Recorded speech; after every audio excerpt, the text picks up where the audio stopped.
Hello students, स्वागत है आप सभी का ऑनलाइन क्लासेस के अंदर। पिछले लेक्चर्स में अपन ऑक्सीडेशन रिडक्शन के बारे में पढ़ रहे थे कि ऑक्सीडेशन क्या होता है और रिडक्शन क्या होता है। साथ में कुछ देख रहे थे उनके डायग्राम्स, यानी कि कुछ अपन ग्राफ्स देख रहे थे, उनके आरेख देख रहे थे कि किस तरीके से और किन किन के वर्सेस बनाए जाते हैं। अपना आरेख बचा है पोवेक्स आरेख, है ना। तो इस आरेख के अंदर अपन कुछ बात करने से पहले अपन लेटिमर आरेख और फ्रॉस्ट आरेख के बारे में जान लेते हैं। आपके लेटिमर आरेख बनाया जाता है ऑक्सीडेशन स्टेट वर्सेस विभव के बीच में, उसका पोटेंशियल देखा जाता है। लेकिन वहाँ पोटेंशियल इतना महत्व नहीं रखता था, केवल आपकी ऑक्सीडेशन स्टेट मायने रखती थी, क्योंकि आपको ऑक्सीडेशन स्टेट के आधार पर उनको डिक्रीजिंग ऑर्डर में उसे लिखना होता था। लेकिन आपके जैसे ही आपने फ्रॉस्ट डायग्राम पढ़ा, तो फ्रॉस्ट डायग्राम में अपन ने क्या देखा कि उसके अंदर आपको पोटेंशियल भी महत्व रखता है और आपकी ऑक्सीडेशन स्टेट भी महत्व रखती थी। तो अपन उन आरेख के अंदर और किसी की बात नहीं कर रहे थे, केवल आपके पोटेंशियल की बात कर रहे थे और साथ में कर रहे थे ऑक्सीडेशन के आधार पर। लेकिन पोवेक्स आरेख आपका क्या है कि मीडियम पर भी डिपेंड करता है कि आप माध्यम कौन सा ले रहे हो। पीएच पर डिपेंड कर रहा है, यानी कि माध्यम होगा आपका, अगर अम्लीय है तो या क्षारीय होगा या आपका जलीय होगा। तो इन तीनों ही कंडीशन में क्या होगी, पीएच वेरी करेगी, यानी कि पीएच में कुछ चेंजेस आपके आएंगे, है ना। तो पीएच के आधार पर अपन देखेंगे, ये आपका मैं पोवेक्स आरेख होता है, किन किन के वर्सेस बनाया जाता है। आपके पीएच के आधार पर बनाया जा सकता है और आपके विभव के आधार पर। देखो आपको इनमें ये आपको याद रखना ही होगा, इसका कोई सॉल्यूशन नहीं है कि अपन किस तरीके से इन्हें याद रखें। अगर मान लो कई बार पीएच ही चेंज कर दे तो आपका पूरा ग्राफ ही चेंज हो जाता है ना। तो इसमें कुछ नहीं कर सकते, अपन ये कह सकते हैं कि एक प्रैक्टिकली मेथड है। प्रैक्टिकली मेथड से जो वैल्यूज अपने पास आई है उस पर ये डिपेंड कर रहा है। अपन ने खुद से इसमें कुछ थ्योरेटिकल दिमाग नहीं लगाया कि इसका कोई कॉन्सेप्ट होगा याद रखने का, इसका कोई कॉन्सेप्ट नहीं है याद रखने का। जैसा है वैसा ही अपने को याद करना पड़ेगा, है ना। इसमें कोई चेंजेस अपन नहीं कर सकते। पोवेक्स आरेख एक है, क्योंकि इसके अंदर मान लो अगर ये पीएच अभी मान लो अपन एक अम्लीय माध्यम के अंदर इसका विभव देखा तो किसी का कुछ चेंज आ रहा था। अगर इसका माध्यम चेंज कर दे, यानी कि पीएच ही चेंज कर दे, तो आपके विभव भी चेंज होगा, है ना। तो विभव चेंज होगा पीएच के साथ साथ। जैसे जैसे जिस सॉल्यूशन के अंदर अपन डिजोल्व करते जा रहे हैं उसकी वजह से उसमें पीएच चेंज होती रहती है। जैसे कि अपने पास मान लो 5 ml सॉल्यूशन है, 5 ml सॉल्यूशन है 1 मोलरिटी का। अगर एक बात माने कि अगर मान लो अपने पास 1 लीटर सॉल्यूशन बनाया हुआ है अपना 1 मोलरिटी का, अगर उसमें से 5 ml लेंगे तब भी 1 मोलरिटी का रहेगा, अगर 10 ml लेंगे तब भी वो 1 मोलरिटी का ही रहेगा। यानी कि उस 1 लीटर सॉल्यूशन बनाया हुआ है, उस सॉल्यूशन में से अगर अपन चेंजेस करते जा रहे हैं, उसमें से कुछ सैंपल लेते जा रहे हैं, तो उसकी मोलरिटी पे कोई चेंजेस नहीं आएगा, है ना। तो उसमें तो कोई चेंजेस नहीं आएगा। लेकिन अगर उसी सॉल्यूशन को मान लो ये 1 लीटर मोलरिटी का अपने पास सॉल्यूशन बनाया हुआ है, इसमें बना हुआ आपका 1 मोलरिटी HCl, यानी उसकी अगर कंसंट्रेशन देखी जाए तो 1 m का सॉल्यूशन है या नॉर्मलिटी कुछ भी मान लो। अगर इसमें से अपन 10 ml ले और या 20 ml ले लें इसी में से, या इसमें से 30 ml ले लें, तो इस सॉल्यूशन की कंसंट्रेशन पर कोई इफेक्ट आएगा? कोई नहीं आएगा, क्योंकि यहाँ अगर 10 ml लेते हैं तब भी 1 m का सॉल्यूशन ही होगा, अगर 20 ml लेते हैं तब भी 1 m का ही सॉल्यूशन होगा, अगर 30 ml लेते हैं तब भी 1 m का ही सॉल्यूशन होगा। यानी कि उसकी मोलरिटी पे कोई इफेक्ट नहीं आएगा कि मोलरिटी चेंज हो गई, चेंज नहीं होगी। लेकिन अगर इन सॉल्यूशन में से अगर मैं 10 ml वाटर मिला देती हूँ और एक्स्ट्रा 10 ml सॉल्यूशन में वाटर मिला देती हूँ H2, और इसमें भी H2 मिला देती हूँ 10 ml, और इसमें भी H2 मिला देते हैं 10 ml, तो अब क्या होगा, इसकी कंसंट्रेशन चेंज हो जाएगी। यानी कि इसमें कुछ और चेंज रहेगी, इसमें कुछ और रहेगी, इसमें कुछ और रहेगी, क्योंकि अपन ने 10 में 10 ml मिलाया है, यानी कि कंसंट्रेशन चेंज होगी। और इसमें क्या 20 ml लिया था, 20 ml में 10 ml वाटर मिलाया तो कंसंट्रेशन चेंज होगी, और इसमें भी आपकी कंसंट्रेशन चेंज होगी। तो उसी प्रकार से अगर अपन मान लो कोई सॉल्यूशन, कोई अपने पास मेटल है, उस मेटल को अपन ने किसी जलीय माध्यम में रखा, तो मान लो उसके साथ ऑक्सीडेशन हो रही है, और अगर उसी सॉल्यूशन को किसी एसिडिक माध्यम में रख लिया तो क्या हो रही है, मान लो उसमें ऑक्सीजन, अगर बेस माध्यम में रख लिया तो क्या हो जाएगा, उसमें अपचयन स्टार्ट हो जाएगा। मतलब कि अपन ने जैसे जैसे पीएच चेंज की, पीएच से मतलब अपन एक तरीके से मान सकते हैं जैसे जैसे अपन ने माध्यम चेंज किया वैसे वैसे आपके विभव भी चेंज होगा, है ना।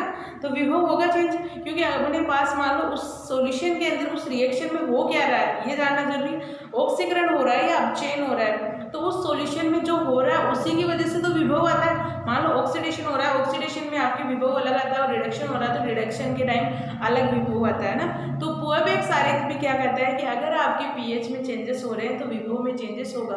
मान लो आपने पीएच बढ़ा दी तो विभव कम हो रहा है यानी घट रहा है, माइनस में जा रहा है तो विभव चेंज हो गया। और अगर आपने पीएच कम कर दी, पीएच कम है तो मान लो उसमें क्या हो जाए, आरेख आपका प्लस में चल जाए, है ना, इसका विभव प्लस में, उसके विभव प्लस में आ जाए, यानी कि आपके प्लस 1.2 इलेक्ट्रॉन वोल्ट आ जाए। तो वो डिपेंड करता है आपके किसी भी सॉल्यूशन में, किसी भी माध्यम पर, है ना, कि आपने जो आप ले रहे हो, जो जिस एलिमेंट का आप ये ग्राफ बना रहे हो, यानी कि आपने मैग्नीज का अगर ये ग्राफ बना रहे हो तो इस मैग्नीज के अंदर आपने पीएच कितनी बार चेंज की, उस पीएच चेंज करने के बाद में आपने इसमें क्या क्या हुआ, यानी कि उसमें रिडक्शन हुआ, ऑक्सीडेशन हुआ, वो अपन यहाँ देखेंगे। ओके,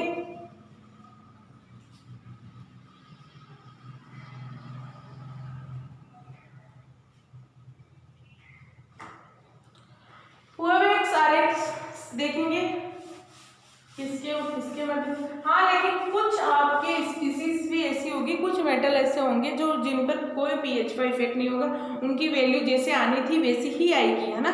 तो उनमें कुछ होते हैं जिन पे कोई इफेक्ट नहीं आता, लेकिन कुछ ऐसे होंगे जिनमें बहुत ज़्यादा इफेक्ट आएगा। अब बात आप ये करोगे कि मैडम ये किस काम में आएंगे, इतने आरेख अपन पढ़ रहे हैं, कहाँ यूजेस है। देखो, जब धातुओं का निष्कर्षण करते हैं वहाँ आपके ये ग्राफ काम में आते हैं कि धातुओं के निष्कर्षण से अपन इन्हें प्राप्त किया जा सकता है। इन ग्राफ्स की वजह से, इनकी ग्राफ की सहायता से अपन ये देख सकते हैं इनका विभव कितना है और ये किस पीएच पर किस फॉर्म में अपने को प्राप्त होते हैं, है ना। इनके ऑक्साइड्स प्राप्त होते हैं या क्या इनके हाइड्राइड्स प्राप्त होते हैं, वो देखते हैं अपन कि हाइड्राइड मिल रहे हैं अपने को। मान लो हाइड्राइड चाहिए तो हाइड्राइड ले सकते हैं, अगर आपको ऑक्साइड चाहिए तो ऑक्साइड ले सकते हैं। ओके, तो पूर्ववेग आरेख,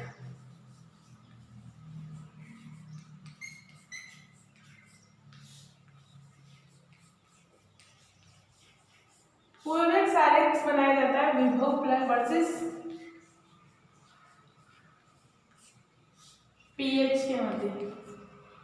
तो अपनी पीएच तो यहाँ होगी, अपनी ग्राफ में पीएच तो नीचे होगी आपके और यहाँ विभव होगा। ओके, तो इनके वर्सेस में ग्राफ बनाया जाएगा, वो आपका पूर्ववेग आरेख होगा। पीएच डिपेंड करेगी मीडियम पर। अगर जलीय माध्यम ले रहे हो तो आपके ग्राफ चेंज हो जाएगा। इन ग्राफ्स को याद रखने का कोई फॉर्मूला नहीं होता, कोई मेथड नहीं होता है कि इन्हें किस तरीके से याद रखा जाए। बस आपको ये याद रखना है कि जलीय माध्यम में क्या हो रहा है, अम्लीय माध्यम में क्या हो रहा है और क्षारीय माध्यम में क्या होता है। ओके, तो ये ग्राफ अपन बनाते हैं, स्टार्ट होते हैं। अपन एग्जाम्पल ले रहे हैं मैग्नीज का, मैग्नीज का ले रहे हैं, मैग्नीज का देखते हैं किस माध्यम में क्या इफेक्ट होता है। ओके,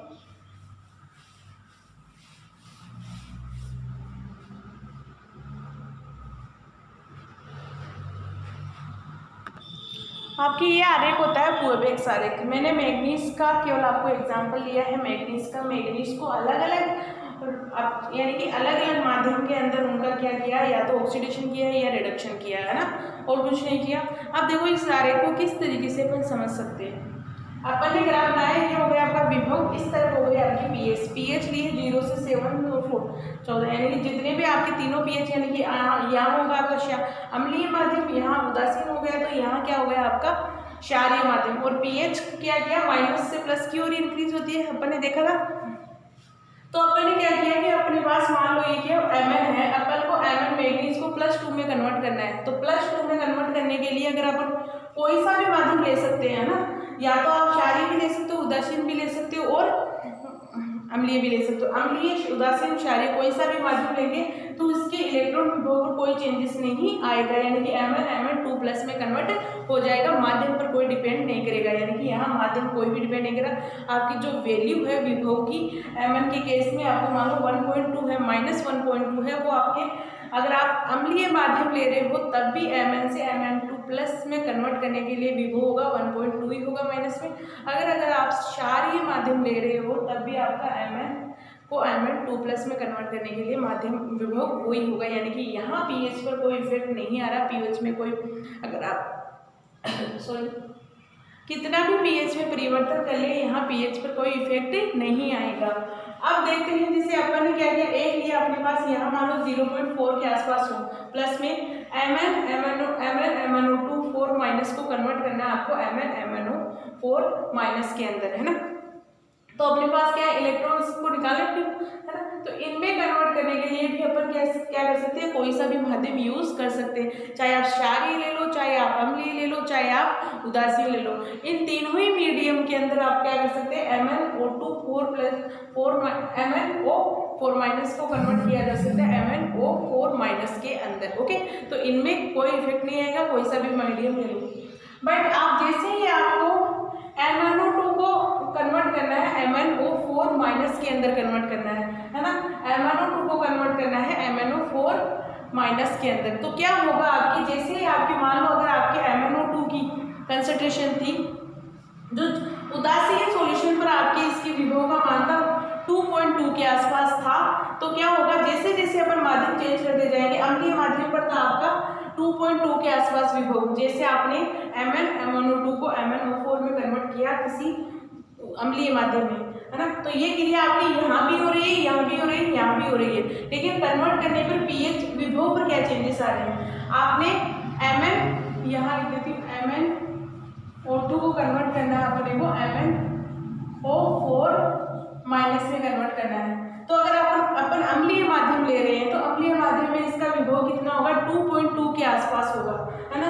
और जैसे जैसे अपन उदासीन माध्यम करेंगे, यानी कि यही अभिक्रिया अपन उदासीन माध्यम में करवा रहे हैं ना। देखो, हर एक रिएक्शन क्या चाहती है कि उसके पास कोई मीडियम हो, माध्यम में ही होना चाहिए। माध्यम यूज क्यों करते हैं, अगर कोई सॉल्वेंट ले रहे हैं, सॉल्वेंट लेंगे, या तो अपन बेंजीन ले लेते हैं, पिरिडीन ले लेते हैं, या ईथर वगैरह कुछ भी लेते हैं, HCl वगैरह, ये आपके क्या होते हैं, माध्यम होते हैं। इन माध्यम के अंदर ही क्या होती है, कोई रिएक्शंस प्रोसीड करती है। क्यों? क्योंकि आपके पास जो रिएक्टेंट होगा, कई बार तो ये होता है कि वो माध्यम भी क्रिया कर लेता है ना, माध्यम क्रिया करेगा तो रिएक्शन पर इफेक्ट होगा। लेकिन कई बार होता है कि माध्यम क्रिया नहीं करता है, किसी भी माध्यम में ले लो उस रिएक्शंस को, वो वैसी रहेगी जैसी थी वैसी ही रहेगी, है ना।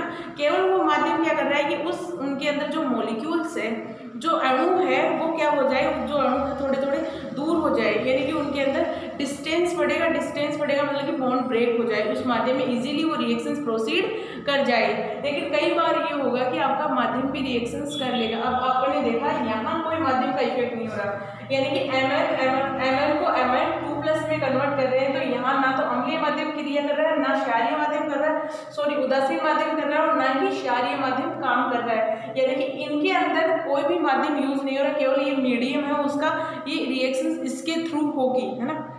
केवल माध्यम दिया गया है कि इन माध्यम में इजीली रिएक्शंस हो जाए, है ना। लेकिन जैसे अपने पास अपन ने क्या किया कि MnO2 को MnO4 में कन्वर्ट करना है, तो क्या होगी, रिएक्शंस इनके साथ क्रिया करेगी तभी तो विभव में चेंज होगा।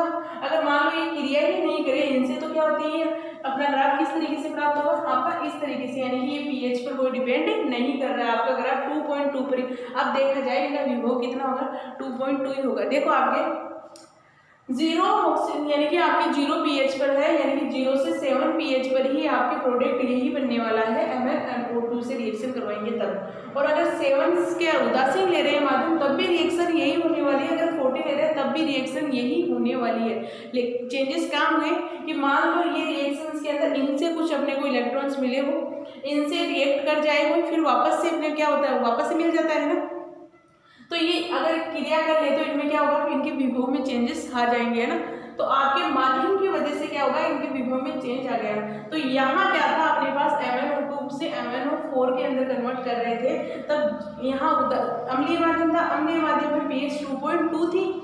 जैसे जैसे अपन ने उस माध्यम को उदासीन किया, यानी कि अपन ने क्या ले लिया, H2 ले लिया। अगर यही रिएक्शन आपके वाटर के अंदर हो रही है, तो वाटर में क्या होगा, ये रिएक्शन हो रही है, तो इनमें विभव में चेंजेस आ जाएंगे, इनका विभव क्या हो जाएगा, इनका पोटेंशियल क्या हो जाएगा, कम होना स्टार्ट हो जाएगा। और जैसे जैसे अपन क्या करें, क्षारीय माध्यम लिया करें, तो क्षारीय माध्यम में तो ये बहुत ज़्यादा डिक्रीज कर जाएगा, यानी कि इनका विभव 2 पॉइंट से कहाँ आ जाएगा, आपके पास 0, यानी कि 2 पॉइंट से 0.1 के आसपास आ जाएगा। ओके, तो 2.2 था और यहाँ आ गया आपका विभव बहुत कम हो गया, मतलब कि आपके विभव में कमी आ गई। जैसे जैसे अपन ने अपन लिख सकते हैं MnO2 से MnO4 में कन्वर्ट करने के लिए रिएक्शन में जैसे जैसे क्षारीय माध्यम लेंगे विभव में कमी आ जाएगी। ओके, अब अपने पास है, अपन ने क्या किया, अपन को कन्वर्ट करना है MnO2 को MnO4 2 माइनस में कन्वर्ट करना है। तो यहाँ क्या किया, जब यह आपके अम्लीय माध्यम था तब pH विभव कितना था 1.8, यानी कि अगर pH थी 0 के आसपास तो विभव था 1.8 के आसपास, है ना। रिएक्शन तो यहाँ भी प्रोसीड कर रही थी, लेकिन जैसे जैसे अपन ने माध्यम चेंज किया वैसे वैसे अपने क्या हो गई, विभव चेंज हो गया है। ओके, तो इसी तरीके से ये देख सकते हैं 0.8 के अंदर देखा, यानी कि अपन ने देखा Mn3O4 को MnO के अंदर कन्वर्ट करना है ना, Mn3O4 को MnO के अंदर कन्वर्ट करना है। तो यहाँ क्या होगा आपके रिएक्शंस के अंदर, पहले तो क्या होगा, विभव डिक्रीज करेगा, फिर क्या हो जाएगा, स्थिर होना स्टार्ट हो जाएगा कि आपका विभव अब चेंजेस नहीं होगा, आप कितना भी माध्यम चेंज कर लो, मतलब कि आपके अम्लीय से उदासीन जाने तक तो क्या होगा, विभव थोड़ा बहुत डिक्रीज करेगा, लेकिन बाद में अगर उदासीन से आप क्षारीय में जाओगे तो आपका क्या होगा, कांस्टेंट हो जाएगा, यानी कि विभव में कोई चेंजेस नहीं आएंगे। मतलब कह सकते हैं कि वहाँ कोई आपका माध्यम इफेक्ट नहीं कर रहा, वहाँ माध्यम से कोई लेना देना नहीं है। ओके, तो ये होता है आपका कोवेक्स आरेख। अब बताओ इसके अंदर अपन याद कुछ लगा सकते हैं कॉन्सेप्ट की, इसमें क्या होगा किसमें क्या होगा, नहीं लगा सकते। बस आपको ये याद रखना है कि माध्यम का क्या इफेक्ट होता है और विभव क्या होता है, बस इतना सा होना चाहिए कि कोवेक्स आरेख में होता क्या है। ये आपके प्रैक्टिकली मेथड है, थ्योरेटिकल मेथड नहीं है। प्रैक्टिकल से आए गए आंकड़े हैं, उनके आधार पर ग्राफ बनाया गया। ग्राफ कभी भी थ्योरेटिकल नहीं बनाया जाता है ना, थ्योरी से अपन ग्राफ नहीं बना सकते, बस ये कह सकते हैं कि इसमें ये हो सकता है ना। और कोई आरेख जैसे लेटिमर आरेख में देखा कि अपना क्या है कि ऑक्सीडेशन स्पीड को डिक्रीजिंग ऑर्डर में लगा दो, बस लगाया अपन, हो गया काम वहाँ बस ये था कि अपन को ज़्यादा कुछ याद रखना नहीं पड़ेगा कि उनकी विभव याद रखो, लेकिन यहाँ क्या होगा, आपको पोटेंशियल याद रखना पड़ेगा, साथ में आपको पीएच का डिफेक्ट देखना है, पीएच क्या। अब जैसे अपन ने क्या किया, यहाँ अपने पास Mn को अपने को करना है MnOH वोल्ट वाइज, यानी कि हाइड्रोक्साइड बनाने हैं इसके मैग्नीज के हाइड्रोक्साइड। अब इसका तो अपन पता लग सकता है मैग्नीज से हाइड्रोक्साइड किसकी वजह से बनेगा, इसके अंदर अगर क्षार के साथ रिएक्शन होगी तभी होगा। तो इसमें अगर मैग्नीज से हाइड्रोक्साइड अम्लीय माध्यम का ले रहे हैं, माध्यम ले रहे हैं और साथ में बेस तो होगा ही, माध्यम होगा अम्लीय, तब क्या होगा 1.4 माइनस 1.4 के आसपास इसकी पोटेंशियल रहेगा। और जैसे जैसे अपन क्या करेंगे, क्षार Mn की क्षार से रिएक्शन करवाए, माध्यम होगा अम्लीय, है ना, तब आपके विभव 1.4 माइनस 1.4। और जैसे जैसे अपन ने Mn की क्षार के प्रेजेंस में क्षार प्लस अपने पास माध्यम भी क्या होगा, क्षारीय माध्यम हो गया, तो ये रिएक्शन जल्दी प्रोसीड करेगी, प्रोसीड तो करेगी, लेकिन इसके अंदर इसका विभव भी क्या हो जाएगा, डिक्रीज हो जाएगा। ओके, तो इस तरीके से अपन इन्हें याद रखते हैं कि क्या होता है क्या नहीं होता है रिएक्शंस के अंदर। ओके, तो कोवेक्स आरेख अपना यही था कि इसके माध्यम पर भी डिपेंड करता है पीएच, यानी कि पीएच हो गई तो मतलब माध्यम तो है ही। पीएच किसकी ले रहे हैं, केवल माध्यम की पीएच ले रहे हैं अपन, और किसी की पीएच नहीं लेंगे, आप इनकी पीएच नहीं निकाल रहे हैं, अपन पीएच ले रहे हैं उस माध्यम की, यानी कि किस माध्यम में वो रिएक्शन प्रोसीड कर रही है, किस तरीके से इन्हें। अब इनको अपन यूज कहाँ करते हैं, निष्कर्षण में करते हैं कि इनका निष्कर्षण, धातुओं का निष्कर्षण किस तरीके से किया जाता है, यानी कि इनके पोटेंशियल पर भी डिपेंड करेगा। सब कुछ देखना पड़ता है जब भी कोई चीज़ को निष्कर्षण किया जाता है या मेटल्स का निष्कर्षण किया जाता है तब, है ना। तो आपके जो मेथड थे, अपन ने आज तक मेथड पढ़े थे कि अपन ने लेंथेनाइट्स देखा, लेंथेनाइट्स में अपन देख रहे थे कि उनका आयन एक्सचेंज मेथड से कर सकते हैं, क्रोमेटोग्राफी से कर सकते हैं, ये मेथड थे आपके उनको अलग करने के, है ना। लेकिन इनमें क्या है कि कुछ इनके रिएक्शंस करवा के भी इन्हें अलग किया जा सकता है, वहाँ भी अपन कॉम्प्लेक्स बना के भी कर रहे थे, यहाँ भी क्या कर सकते हैं, उनके हाइड्राइड बना सकते हैं, इनके ऑक्साइड्स बना सकते हैं, फिर इन्हें अपन अलग कर सकते हैं। ओके, अब देखते हैं धातुओं के निष्कर्षण।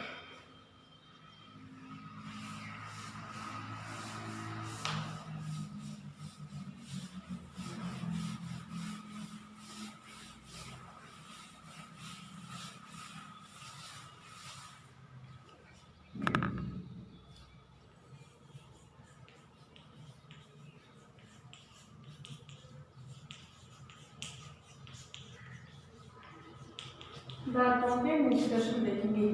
ओके, वही किसका आधार मानते हैं, हाइड्राइड हैलाइड्स बनाकर।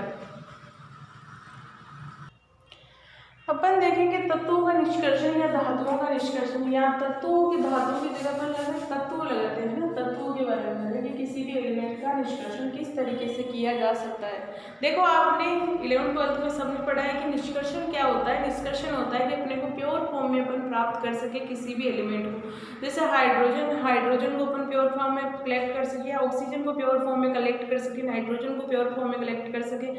किसी भी एलिमेंट को कोई एलिमेंट को अपन किस तरीके से अपन उसे प्योर फॉर्म में कलेक्ट कर सके, उसे कहा जाता है निष्कर्षण। आपके मोस्टली तो क्या जितनी भी गैसेस वगैरह है वो तो अगर देखा जाए तो वो तो मान लो कि इन्हें कलेक्ट किया जा सकता है ना किसी भी माध्यम से, है ना, इजीली अपने को। लेकिन जो आपके एलिमेंट्स हैं, जो धातुएं हैं, वो किसके रूप में पाई जाती है? अयस्क के रूप में पाई जाती है, यानी कि खनिजों के रूप में पाई जाती है। यानी कि एक कह सकते हैं कि ये एक बहुत सी क्रिया करके बनी हुई होती है, यानी कि इनकी अलग अलग रूप पाए जाते हैं। हाइड्रोक्साइड, जैसे अपन देख रहे हैं कि लेंथेनाइड आपके मोनोजाइट सैंड के अंदर पाया जाता है ना। मोनोजाइट सैंड के अंदर सभी प्रकार के लेंथेनाइड्स पाए जाते हैं, है ना। तो उन्हें पृथक किस आधार पर कर सकते हैं, कैसे कर सकते हैं? आपके पास दो मेथड होते हैं इन्हें पृथक करने के। फर्स्ट होता है आपका फिजिकल मेथड और सेकंड होता है आपका केमिकल मेथड। सबसे बेस्ट तो हमारा केमिकल मेथड ही होगा, लेकिन फिजिकल मेथड भी कम नहीं है। लेकिन जो अशुद्धियाँ हैं, यानी कि जो अपन फिजिकल मतलब कि अपन किसी मशीन के द्वारा या हाथों के द्वारा कर सके। वैसे केमिकल मेथड भी अपन हाथों के द्वारा ही करते हैं ना। टेस्ट तो हाथों से ही करेंगे, मतलब कहने का मतलब जो आंखों से देखकर इन्हें कलेक्ट किया जा सकता है ना। जैसे गेहूं के अंदर से अपने को कंकड़ निकालना है तो वो देखकर अपन इजीली निकाल सकते हैं। वहाँ को केमिकल प्रोसेस थोड़ी करेंगे कि ये डाला वो डाला और कंकड़ बाहर, ये नहीं होता।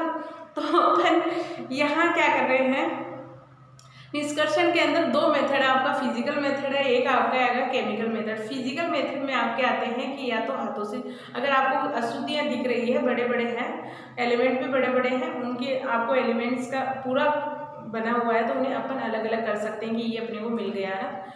अब बात आती है कि इसके अंदर मशीनों के द्वारा, झाग पलवन नाम सुना आपने, सांद्रण नाम सुना आपने, विधियाँ, है ना। तो इन विधियों से अपन अलग कर सकते हैं झाग पलवन मेथड, और आप एक मेथड होगा आपका चुंबकीय, यानी कि चुंबक के द्वारा अपन अलग कर सकते हैं। झाग पलवन मेथड क्या होता है कि ये होते हैं सल्फर एक्साइड, जो भी आपके सल्फर अयस्क होते हैं उनको अलग करने में सबसे महत्वपूर्ण विधि होती है ना। सल्फर अयस्कों को इस विधि से अपन इजीली अलग कर सकते हैं। कैसे?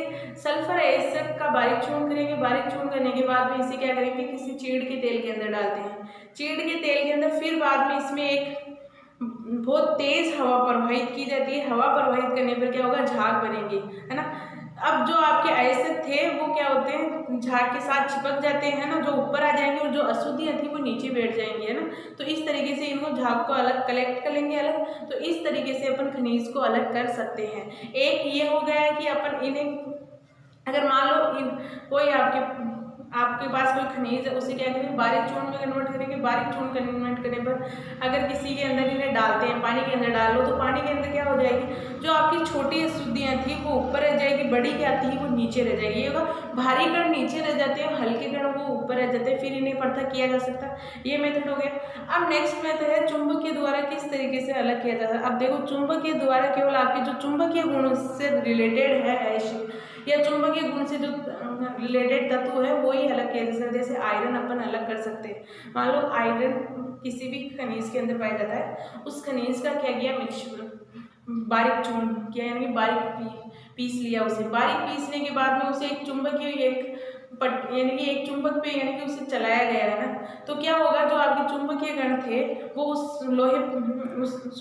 जो लोहा था वो चुंबक पे चिपक जाएगा, और जो अचुंबकीय गुण वो रखने वाली स्पीसीज थी वो क्या हो जाएगी, नीचे गिरती जाएगी। तो इस तरीके से भी अपन कलेक्ट कर सकते हैं। लेकिन आपके ये तीनों ही मेथड क्या होते हैं, सही तरीके से लागू नहीं होते हैं किसी भी अयस्क का निष्कर्षण करने के लिए। इन्हें किसी भी रूप में अपन अलग नहीं कर सकते, यानी कि प्योर फॉर्म में तो अभी भी प्राप्त नहीं किया जा सकता है। जैसे नाइट्रोजन गैस को अपन अलग कर सकते हैं, करके भी अपने को क्या होता है कि उन्हें स्टोर रखने के लिए क्या करना पड़ता है, कुछ ना कुछ किया जाता है, टेम्परेचर डिक्रीज करना पड़ता है, -196 के आसपास करना पड़ता है ना, तब जाके आपकी नाइट्रोजन गैस स्टोर रह पाती है, यानी कि लिक्विड के अंदर, लिक्विड फॉर्म में लाना पड़ता है उसे रखने के लिए, है ना।